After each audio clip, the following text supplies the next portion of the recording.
এখন বাজে 2:30, সবার গোছানো কমপ্লিট। এখন রওনা দেবো বেনাপোল বর্ডারের উদ্দেশ্যে। আমাদের এখানে যেতে হবে বাসে করে। যাওয়ারও অনেক উপায় আছে, প্রাইভেট ট্যাক্সি আছে এবং ট্রেন আছে, কিন্তু আমরা যাব বাসে করে। লাগেজ ট্যাগেজ নিয়ে রওনা হলাম বাস স্ট্যান্ডের উদ্দেশ্যে। বাস স্ট্যান্ডে যেতে আমাদের বাড়ি থেকে সময় লাগে মাত্র 3 থেকে 5 মিনিট। আমরা এখন বাসের মধ্যে আছি। আমাদের বেনাপোল বর্ডারে যেতে সময় লাগবে 45 মিনিট থেকে 1 ঘন্টা। আমরা এখন বাংলাদেশ ইমিগ্রেশন টার্মিনালে। রিদিতা আমাদের লাগেজে পরে বসে, এখন আমরা চলে যাব বনগাঁর দিকে। এই যে আমরা সবাই এখন রওনা দিলাম গেটের বাইরের দিকে। এখন আমরা ইন্ডিয়ান বর্ডারের মধ্যে রয়েছি।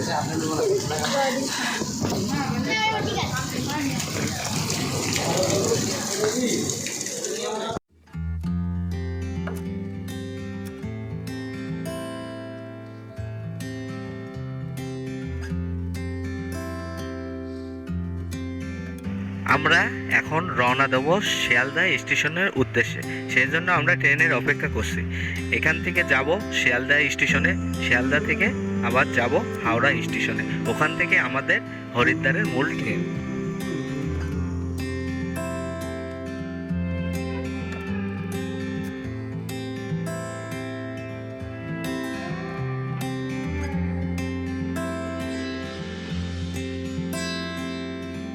আমরা এখন শিয়ালদা স্টেশনে নামলাম, এখান থেকে হাওড়া স্টেশনে যাব। আমরা এখন হাওড়া স্টেশনে এসেছি।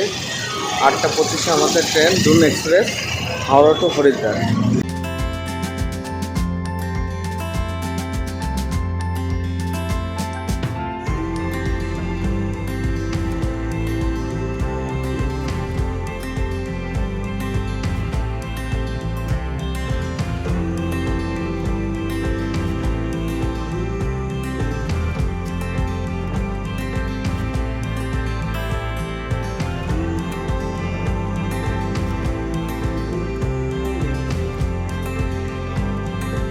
বনগাঁ থেকে আমরা চলে এসেছি হাওড়া স্টেশনে।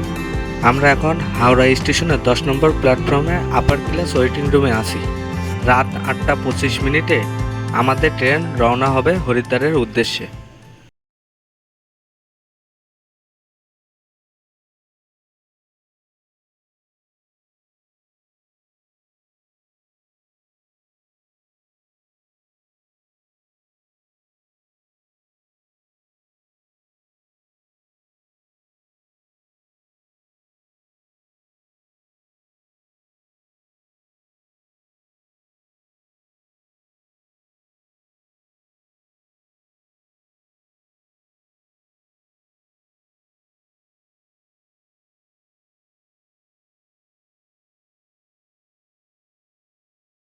নাম্বার 13-009 হাওড়া টু ঋষিকেশ দুন এক্সপ্রেস।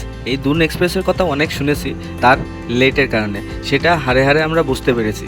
আমাদের পৌঁছানোর কথা ছিল রাত 4:25 হরিদ্বার স্টেশনে, কিন্তু হরিদ্বারে পৌঁছালো সকাল 8:30 আমাদের ট্রেন। হরিদ্বারে আমাদের কোথাও রুম বুক ছিল না, আমরা চলে গেলাম হরকিপড়ি ঘাট।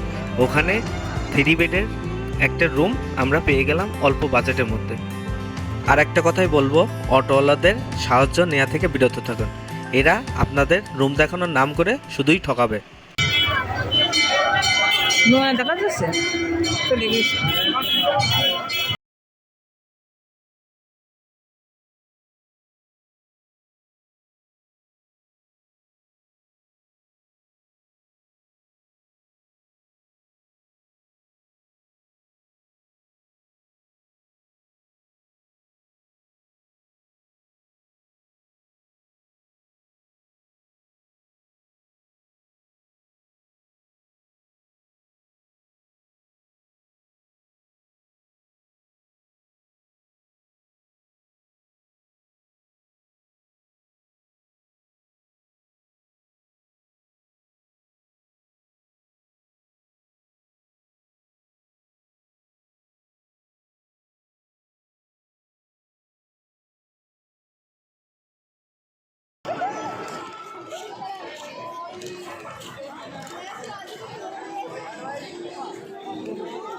হোটেলে চেকিং করে চলে আসলাম গঙ্গার ধারে স্নান করতে।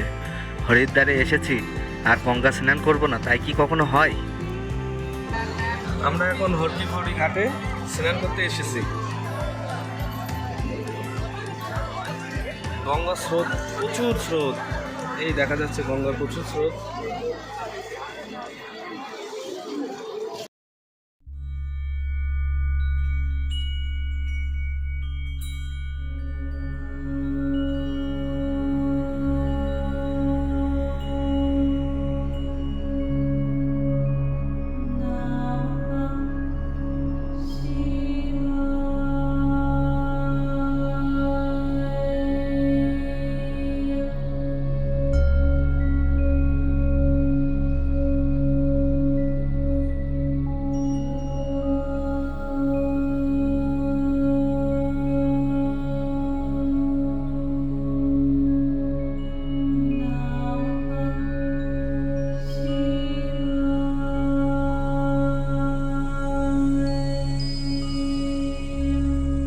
এখানে এসে একটা অন্যরকম অনুভূতি হচ্ছে। সামনে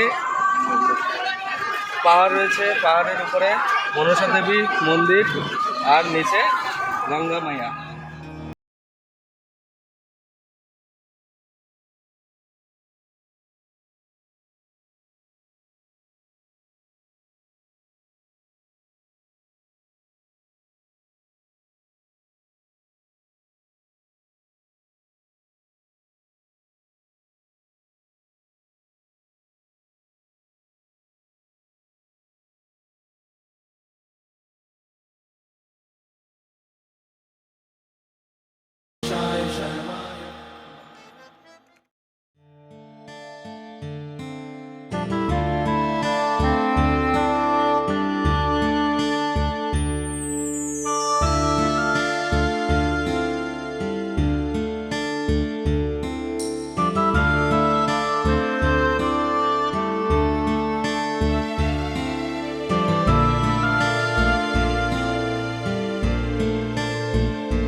গঙ্গা স্নান করতে করতে দেখলাম ঘড়ির কাঁটায় তখন দুপুর 2টা। চললাম এবার দুপুরের খাবারের খোঁজে। শুনেছি এখানে দাদা বৌদির হোটেলের খুব নাম আছে, তাই দাদা বৌদির হোটেলের সন্ধানে আমরা বেরিয়ে পড়লাম দুপুরে লাঞ্চ করার জন্য। যেতে যেতে দেখলাম রাস্তার দুই পাশে ছোট ছোট অনেক ধরনের দোকান, এখানে অনেক রকমের জিনিসপত্র বিক্রি করছে। সো যাও, चालू हो जाओ, बोलो पत्ती करो, पत्ती करो, बोलो जी पत्ती करो, पप्पी करो। शाबाश शाबाश शाबाश शाबाश। দুপুরে খাওয়া দাওয়ার পরে চলে গেলাম আমরা হোটেলে। সেখানে অল্প একটু বিশ্রাম নিয়ে চলে আসলাম হরকিপৌড়ি ঘাটে সন্ধ্যা আরতি দেখার উদ্দেশ্যে। এখানে এসে দেখি বিশাল মানুষের ঢল, বুঝতে পারছি না কিভাবে সন্ধ্যা আরতি দর্শন করব। কিছু সময় অপেক্ষার পর কোনো রকম সন্ধ্যা আরতি দর্শন করতে পারলাম। এত ভিড় হবে তা আমরা বুঝতে পারিনি। যদি বুঝতে পারতাম তাহলে আরও সকাল সকাল যে জায়গা দখল করতাম সন্ধ্যা আরতি দর্শনের জন্য।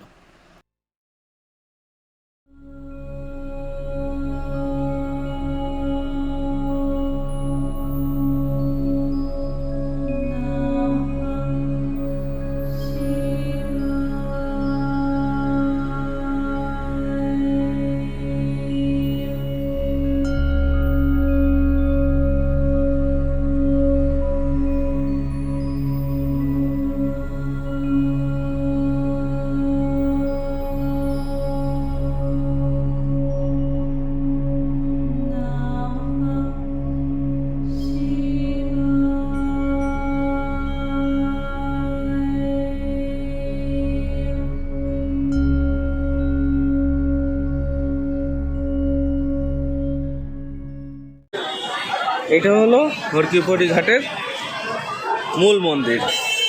এখানে গঙ্গা মন্দির আছে, আরও অনেক মন্দির রয়েছে। এখানটা খুব সুন্দর জায়গা। আমরা এখন হরকিপৌড়ি মূল মন্দির সামনে যেটা দেখা যাচ্ছে এটা হচ্ছে মূল মন্দির। আশপাশে অনেক ছোট ছোট মন্দির আছে। এই যে সামনে যে ছোট ছোট খাটগুলো দেখা যাচ্ছে, উপরে ছাতির অংশ দেওয়া আছে, এগুলো বাঁধা রয়েছে, এগুলো খোলা হয়। এখানে প্রচুর এইভাবে খাট করা আছে এবং প্রত্যেকটা খাটে নম্বর দেওয়া আছে। এইগুলোতেই প্রত্যেক দিন সন্ধ্যার সময় মাতা গঙ্গার আরতি করা হয়। এটা হলো হরকিপুর ঘাটের রাতের দৃশ্য। এখানে সবাই স্নান করছে, গঙ্গার ধারে ঘুরতে খুবই ভালোই লাগছে। এখানে আশেপাশে স্ট্রিট ফুড, ফুচকা, আরও অনেক কিছু আছে। আর পাশ দিয়ে চলে গেছে গঙ্গা।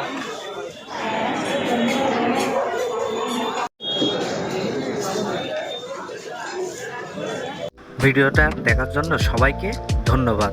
কালকে হরিদ্বার থেকে কেদারনাথের উদ্দেশ্যে রওনা হব। সেই পর্ব থাকছে নতুন আরেকটা ভিডিওতে। সো আজকে এই পর্যন্ত, সবাইকে ধন্যবাদ।